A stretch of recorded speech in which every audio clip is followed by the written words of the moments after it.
It's 17 AD. The Roman frontier is freezing, a deadly plague is sweeping through the ranks, and rumors of a trusted general's betrayal are spreading through the camp.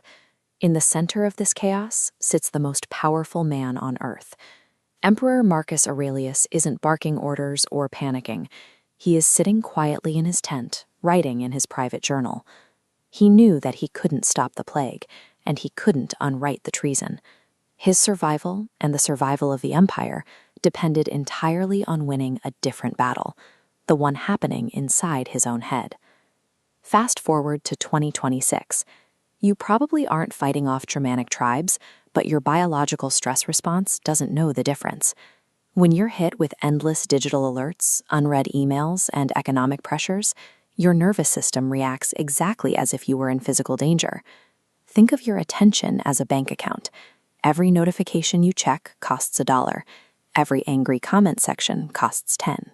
By the time you actually sit down to start your workday, you are bankrupt. The Stoics had a specific tool for this exact problem.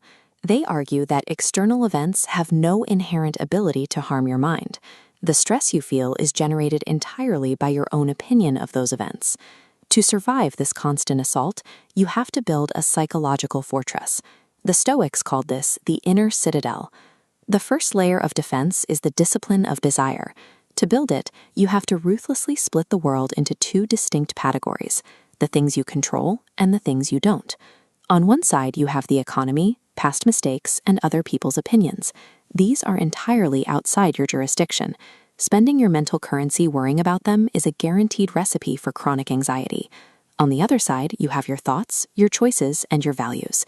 This is your actual territory. When you pull all your energy away from the outside noise and force it into this small, controllable space, you create immediate mental stability. You stop fighting reality and start working with it. By accepting the situation exactly as it is, rather than how you wish it were, you neutralize the stress before it can breach your walls. The second layer is the discipline of action. Today, we are told to broadcast every single self-improvement effort we make, but a Stoic builds quietly. If you only stick to a habit so you can post about it online, you aren't practicing discipline, you're managing your public image. Real character is forged when you do the hard thing, it costs you something, and absolutely no one is watching. When you stop relying on applause to keep going, you strip away the exhaustion of modern hustle culture. Your actions belong entirely to you. The final defense mechanism is the discipline of judgment. Marcus Aurelius once wrote that he didn't escape his anxiety, he discarded it, because the anxiety wasn't out in the world, it was living inside his own perceptions.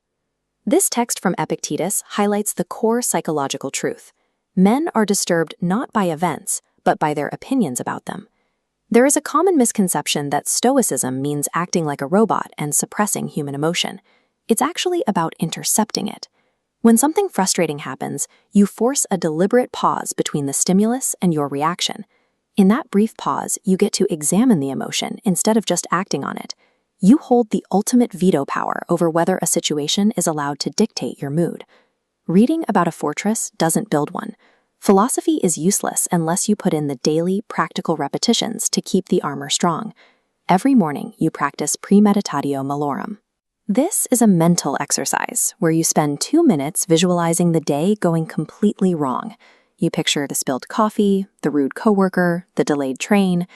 By experiencing the frustration in your mind first, you remove the sting when life inevitably gets messy. When problems feel overwhelming, you use the view from above.